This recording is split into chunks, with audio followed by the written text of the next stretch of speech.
Skydio 2, the most incredible drone I've ever flown, is no more. Yes, you heard me right. If you've been following drone news the last few days, back on August 10th, Skydio announced they were exiting the consumer drone market. So where does that leave us?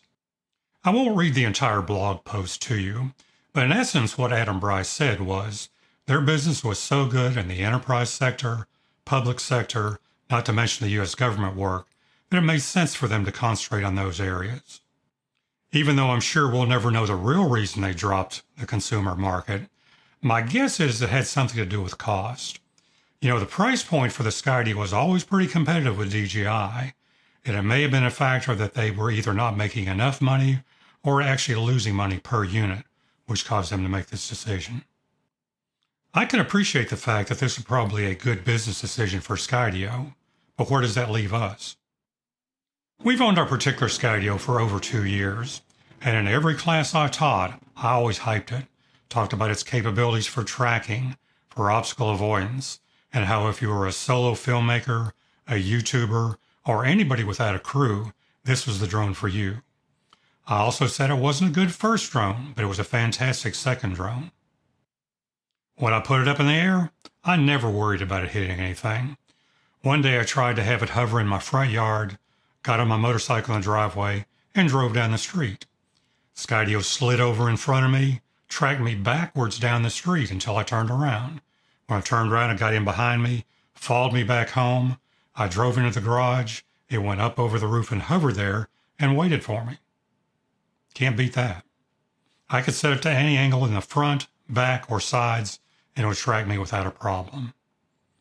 Or the other thing was, I was out at a park one day, checking out its capabilities among trees, and it was dodging trees left and right with no problem, and it came up to a piece of Spanish moss and stopped for a second, looked at it, said, "No, I don't want to hit that," moved to the right and went around it. Just incredible. It was by no means a perfect drone. It had limited range, the controller was awful, it was borrowed from Parrot, never worked well, plus if you tried to fly it manually, it just didn't like it. The obstacle avoidance always got in the way, so that was never a pleasant experience. And the camera was not the best.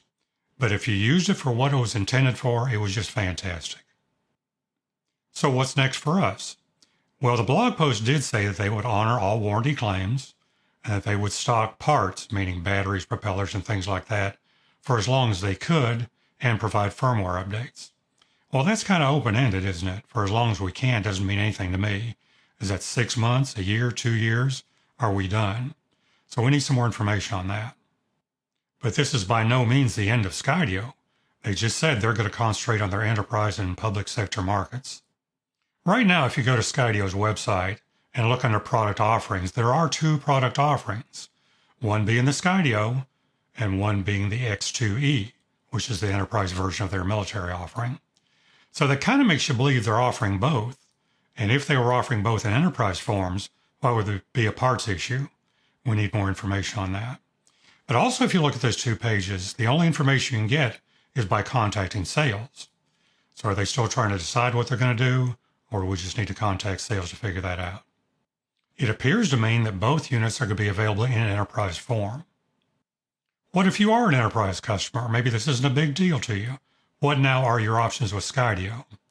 Well, in my next video, I'm going to take a look at the enterprise offerings from Skydio as well as those from DJI and do some comparisons on price and specs and things like that, so we kind of have an idea of what our options are going forward.